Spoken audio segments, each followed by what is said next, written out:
მეორე მცნება.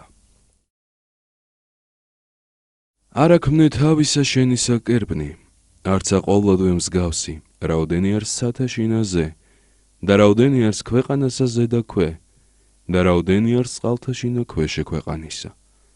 არა თაყვანისცემათ, არცა მსახურებდე მათ.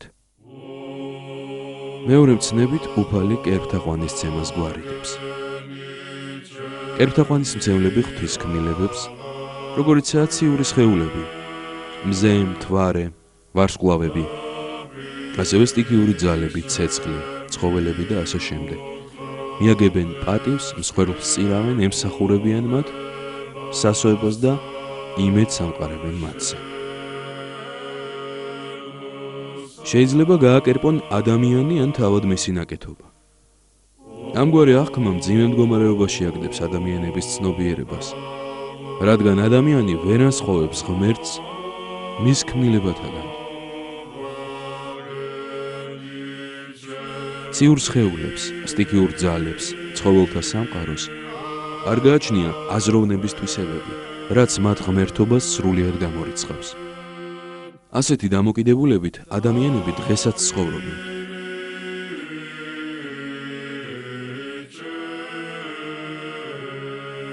წმინდა მეფე დავით მეფსალმუნე ამბობს: კერპნი წარმართთანი ოქროსანი და ვერცხლისანი, ქნულნი ხელთა კაცთანი, პირად ხსდა არა ეტყვიან, თვალ ასხენ და არ ახედვენ, ყურა სხენ და არა ყურად იღებენ, რამე თუ არცა არ სული პირსა მათსა, ემსგავსნენ მათ მოქმედ მიმათნი და ყოველნი რომელნი ესვიდნენ მათ. ასეთ დამოკიდებულებას ადამიანი უგუნურ მდგომარეობაში გადაჰყავს. კერპმსახურებაა ასევე, როდესაც ადამიანს აკერპებენ, რაც უმძიმესი ცოდვაა. ასეთი დამახინჯებული აზროვნების გამო ადამიანები უამრავ ბოროტებას ჩადიან მათი რჩეულის გამო. ამგვარ ყოფაში იყო ჩვენი ქვეყანაც 2 ათეულზე ცოტა მეტი წლის წინ.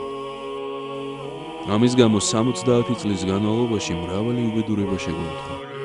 როცა ღვთის შეურაცხყოფის მიზნით ეკლესიისადმი განსაკუთრებული სისასტიკით მოქმედებდნენ.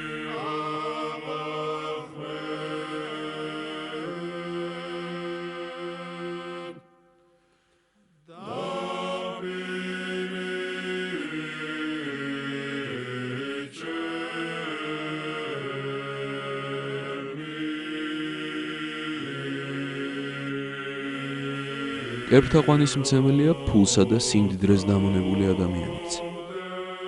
ამგვარადვე მოიაზრება ღვინისმასა და თანამდებობას დამონებული კაციც. ეს იმის მანიშნებელია, რომ ღვთის ადგილას ვინმეს ან რაიმეს დაყენება და გაკერპება არის უკეთურებისა და ბოროტებისკენ სხვა.